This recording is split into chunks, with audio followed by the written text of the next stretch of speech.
So hey guys, we are walking Chaco again. If you guys remember from a previous vlog, here he is. He's my baby boy. This episode is going to cover the Agents of Poker season, kind of going forward. It's episode 2, which means it's the second tournament of their season. And in case you haven't seen any of the previous videos that go over the Agents of Poker thing, it's a tournament series that goes on. There's one monthly tournament, and all of the winners, I think it's roughly like the top 10 players in those tournaments, gain points, and based on an accrual system, those points are added and tallied at the end of the season, and the people with the most points get sent to the WSOP. So it's a pretty cool opportunity to play with them. I think every poker player really wants to go to the WSOP, so I couldn't resist the opportunity when they asked me to come play with them and vlog their tournaments. So that's basically what I've been doing. The third tournament series is going to be on October 15th, I believe. So we're looking forward to that. But for now, we're just going to check out the second tournament that they had. And yeah, let's get into it. Okay guys, so in the first interesting hand of this session, I looked down at pocket jacks and the low jack and raised to 2400. The blinds are currently at 400, 800, 800. We're in level 6, and just the hijack ends up making a call, so we're going to go heads up to a flop now. There's almost 7,000 in the pot, and I'm out of position, but I've got a pretty strong hand, so I'm feeling good about this situation. The dealer puts out a flop, and the flop comes out king high. Not really favorable. There's a 7 and a deuce with the king. And I'm just going to check it over to my opponent here. I don't want to just start blasting off into a king, but my opponent decides to check back himself. A king of hearts comes on the turn. It's a rainbow board. It's pretty unlikely my opponent's going to have a king in my mind after there's a second one on the board now. So I decided to put out a small bet of 1800, targeting any ace high or small pocket pairs that my opponent might have. He goes ahead and makes the call here, and we see a river of the 10 of diamonds. I'm still feeling like my hand is going to be good at this point. Really am not putting him on a king. So I decide to make another bet here of 4,500, and my opponent snap calls. He definitely has a king. It's king jack offsuit, and I was totally wrong about him not being likely to have a king, as there's 2 on board, but here we are. So I lose a little bit in this hand, but it's all good. We'll move on to the next one. So in this next hand, the blinds are now 500, 1,000, and the under the gun player, who's a pretty tight player, raises to 4,000. I see the middle position player call that 4,000, and after looking down at jack 10 suited and the low jack, I decide to also go ahead and make the call for 4,000. Suited broadways in position against 2 players. I'm feeling pretty good about this hand. The flop comes out 3 ways, and it comes out pretty much perfect for me. It comes jack jack 10. I've flopped the absolute nuts. The under the gun player checks, the middle position player checks, and I'm just going to go ahead and check it back to them, try and let them catch up here. The king of spades comes out on the turn, and now the player under the gun decides to put out a small bet.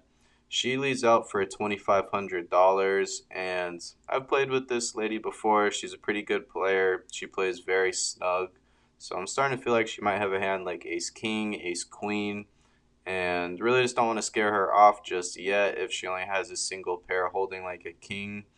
So I just go ahead and make the call here after the middle position player folds with full intentions of raising on the river. So I make the call. The dealer gives me a little bit of change, and he puts out a river that I don't really love. It's the ace of clubs, and the under the gun player decides to put out another bet here of 5,500. You're gonna have to excuse me for the rest of this hand because my camera shut off while recording, but I'll go ahead and just tell you guys what I did. I ended up raising to 16,500, and pretty quickly the under the gun player just moves all in. It's kind of scary for me because just given her nature, her huge raise under the gun, it's very likely she could have a hand like aces or kings. I wouldn't really put her on a hand like king jack, but ace jack is definitely a possibility. But with a boat this size, I really just don't see myself folding, so I flick in the call. And my opponent actually shows pocket tens here for a flopped boat. She actually flopped herself dead against my hand, so it's a pretty sweet spot for me and very nasty for her. I'm going to take down a huge profit, basically doubling up in this hand for 61,000 and really hoping this hand will propel me forward in this tournament. So in the next level, we're now at 600, 1200, 1200, and the middle position player limps in. The low jack raises to 3600, and looking down at pocket threes in position in the hijack, I'm going to flick in a call here. Very easy call in position against this player. Some people may think about like raising this hand. I really don't like raising such small pocket pairs, even being in position. So I just go ahead and make the call here. The middle position player also makes the call. And we're going to go three ways to a flop now. It's a pretty good spot to be in position with a pocket pair, hoping to set mine. And what do you know? We flop a set on a board of Jack 7-3 with two hearts. I feel very happy right now. I'm super excited and hoping that my opponents are going to put some chips in the middle here.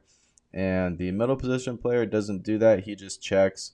But the pre-flop raiser and the low jack decides to put out a bet of 5,000. And there's nothing to do here but raise. So I bump it up to 13,000 after seeing his raise. And the middle position player gets out of the way pretty quickly.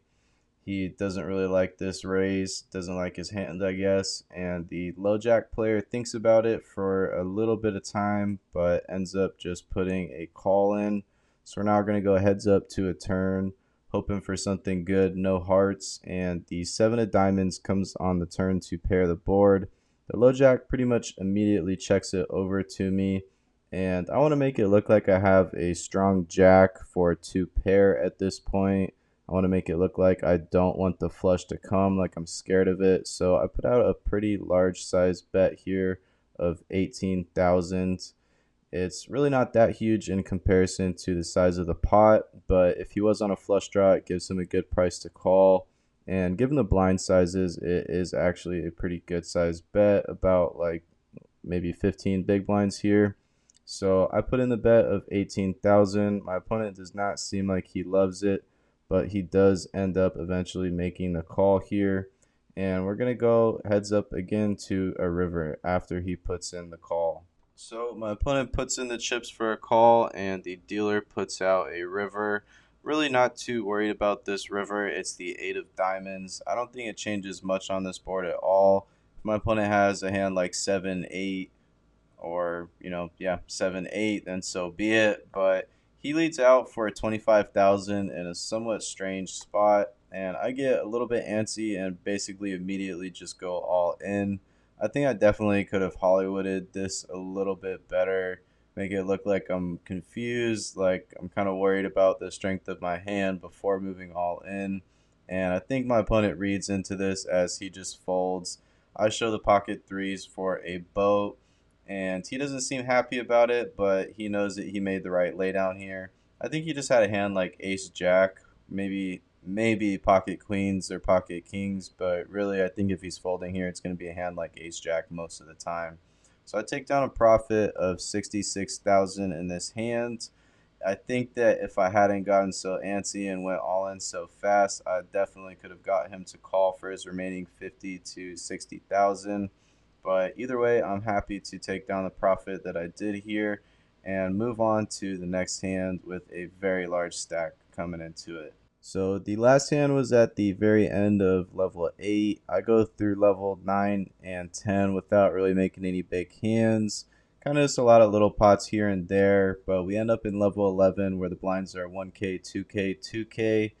And I actually get dealt out the cards in camera because I think I played the last hand. Really just wasn't interesting, but my camera was already rolling for this one.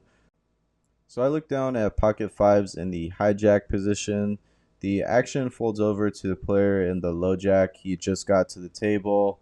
I think this is his first hand he's actually playing, and he opens up to 5,000 not a huge raise. It's about a 2.5x raise.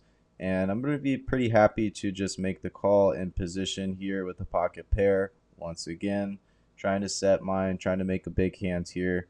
And the big blind actually decides to come along. He's getting a pretty good price to call at this point, only 3,000 into a pot of 15,000.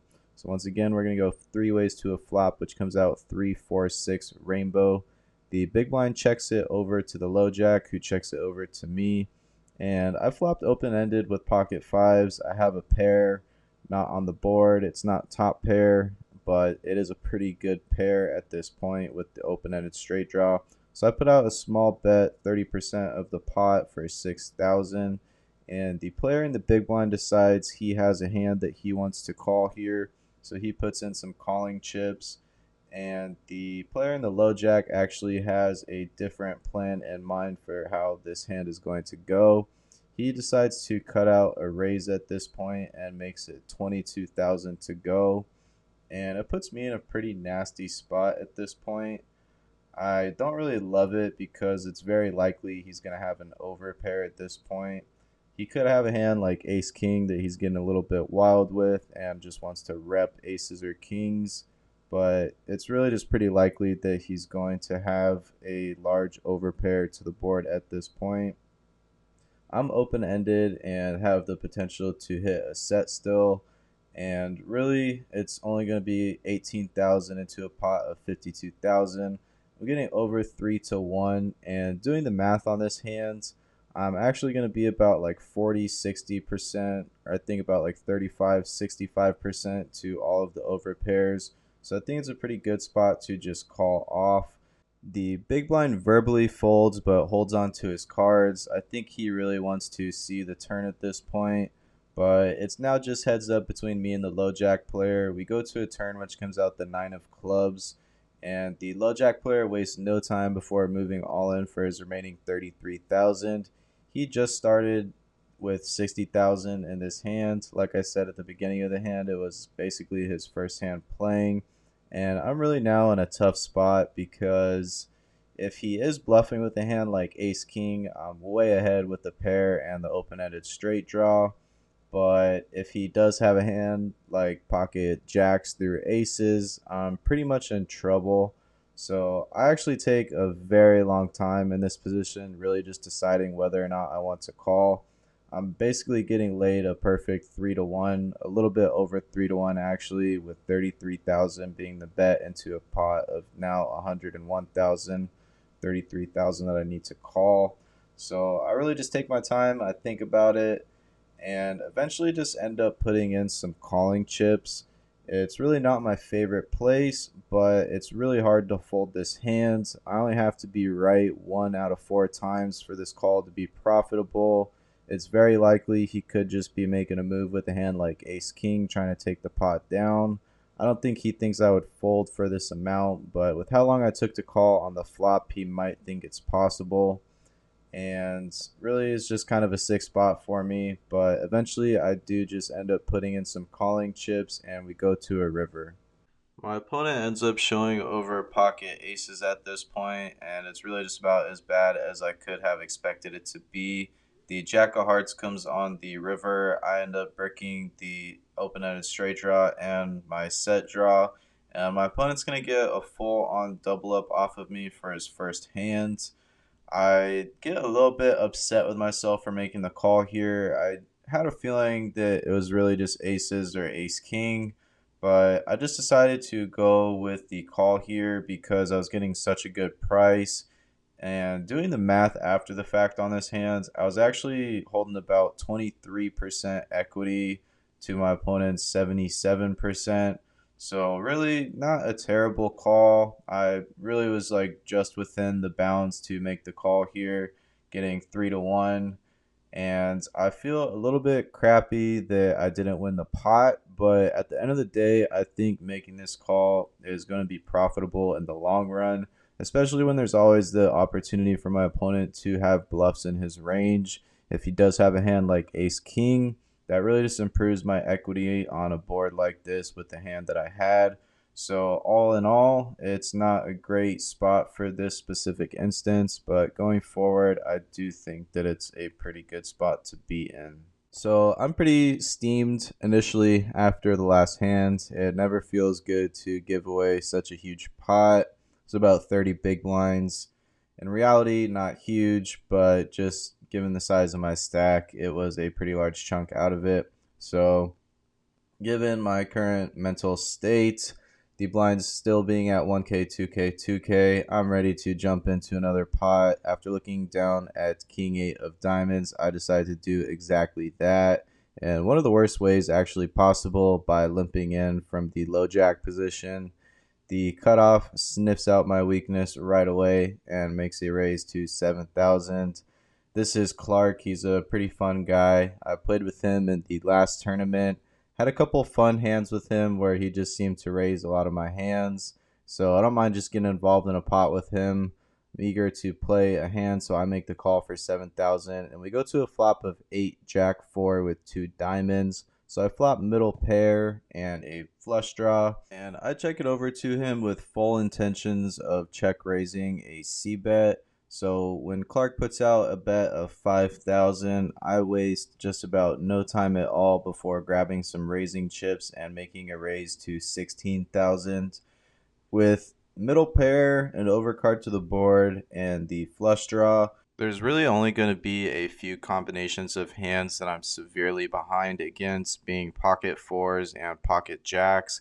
Against pocket jacks, I still have almost 30% equity, and I think that he would likely just put in a large four bet or maybe even a jam, or given the fact that he's in position, just call and hope not to see another diamond here. So, I mean, even against pocket aces, I'm really 55 to 45% dog. Against a hand like ace jack with no diamond, I'm actually ahead equity wise. And even against pocket queens here, I'm going to be ahead equity wise. So I feel pretty good about my raise to 16,000 here. I'm actually kind of hoping that he calls, just given my equity against most of his range of hands that he's going to possibly have here. But my opponent actually just ends up making the fold here. I take down a profit of 17,000. It's not a huge pot, but I am happy to recoup a little bit of the losses from the previous hand. So a few levels go by of me just being very card dead, and we wake up in level 15 with the blinds at 3,000, 5,000, 5,000, and I open up to 12,000 from middle position after looking down at pocket jacks. I don't show my cards initially here, but eventually you will see them. And the player in the button ends up making the call here, and so does the player in the big blind. We're going to go 3 ways to a flop now with a pretty substantial amount of chips in the pot. I'm in the middle of these two players, so I don't feel great about it. And we come to another king high board, with the board being king 5-4 rainbow. The player in the big blind checks it over to me. And again, I really just don't really love c-betting on a king high board with pocket jacks, especially against 2 other opponents. I just check it over to the button, who also checks it back. We go to a turn, which is now the 8 of diamonds. And the big blind again just checks it over to me verbally this time, as opposed to doing it with his hands. And I think this is going to be a pretty good spot to try and put in some money. It's not like the last situation where there's 2 kings on the board and I felt like it was less likely that my opponents would have a king. But given the fact that there's now a flush draw on board, I want to try and bet out any hands that just picked up some equity, maybe a hand with a 7, a 6, or diamonds in there. So I decided to make a raise to 20,000. I'm sorry, a bet to 20,000. The big blind folds out of turn, and the button takes his time before making the call here. The dealer actually gets a little bit confused and almost wraps up the cards, but I tell him that there's still another player in the hand. The other player makes the call, and the king of clubs comes out on the river. I think it's going to be very unlikely in my opponent's minds that I really do have a king here. So I ask my opponent how much he has left.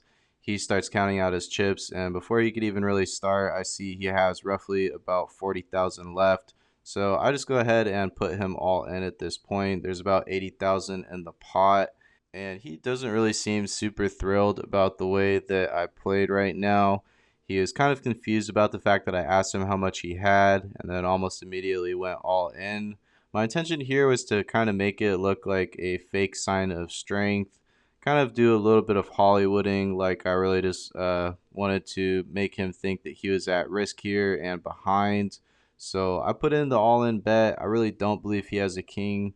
Kind of similar to the first pocket jacks hands where there was two on board. And he doesn't seem to have a king here this time because he ends up making a fold. I take a profit down of 52,000 in his hands.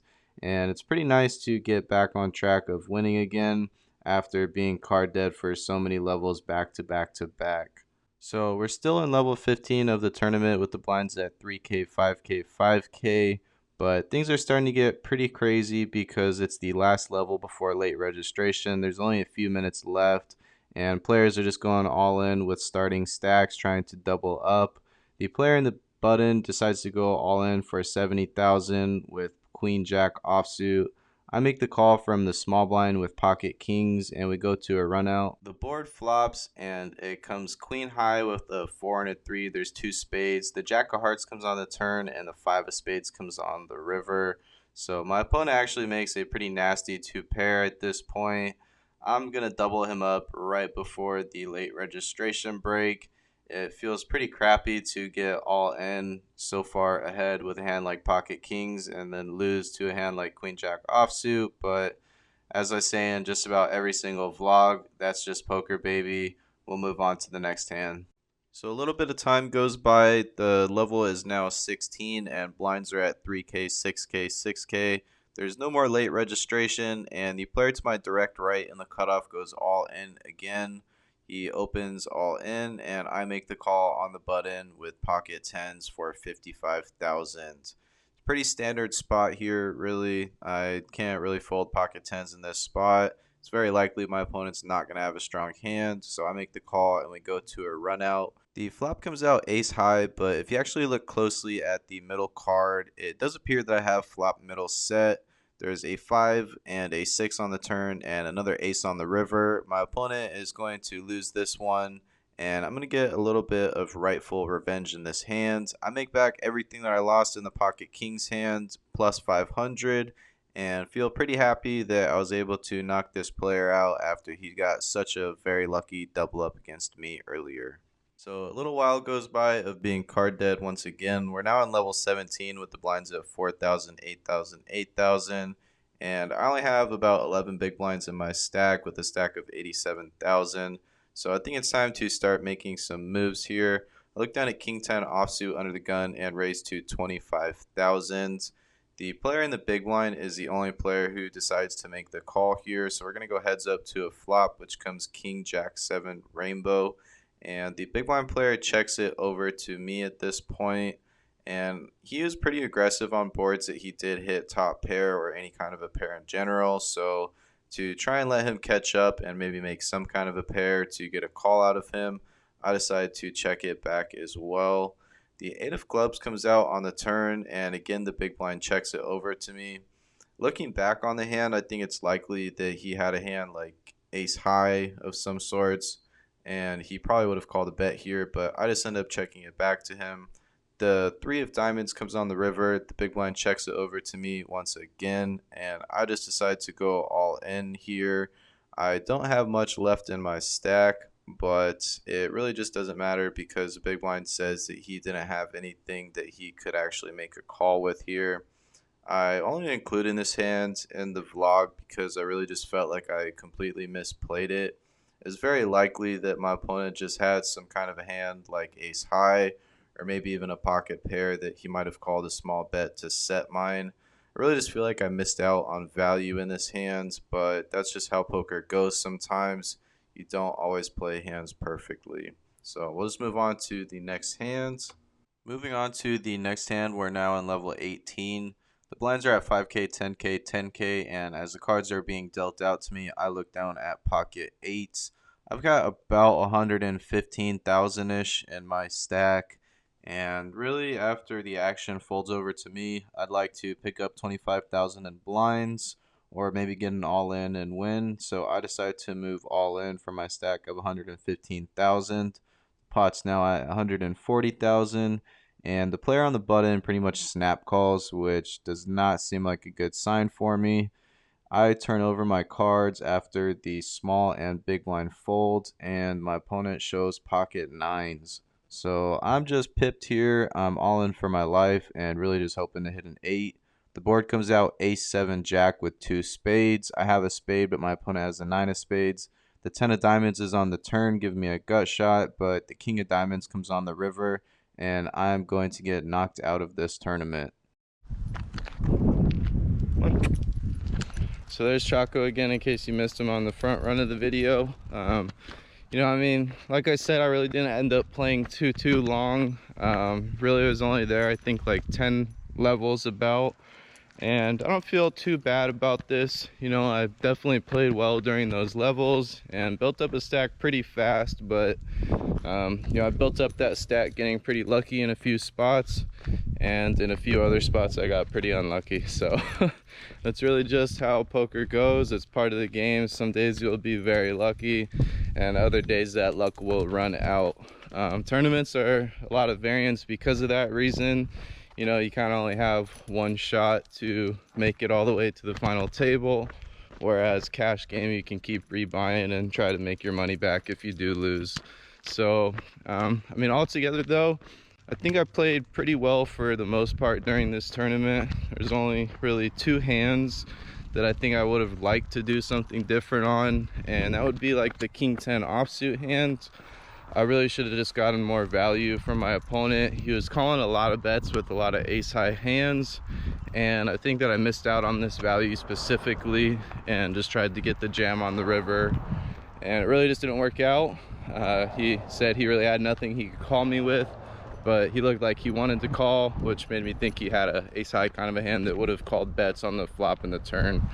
The next hand really was the final hand, the pocket 8s. You know, you're always gonna have second-hand thoughts about how you could have played your last hand different in a tournament, but looking back on the footage, how everything went, you know, I had about like 15 big blinds when I made that move, and just realistically, like, that's a playable stack, especially at those deeper levels. Obviously not, you know, you're not gonna go bet 3 streets with that stack, but it's still playable, and I think shoving all in for an open was probably a mistake there. I think I could have raised small.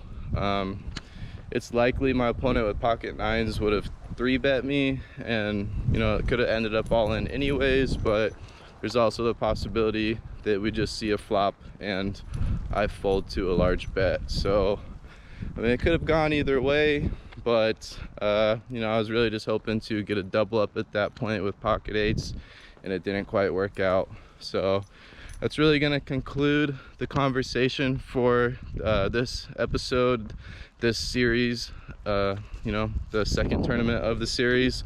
If you guys are interested, if you guys live in SoCal, you're interested in jumping into the series and playing with me, the registration is actually open until December. So really there's still a good amount of time, a few tournaments left.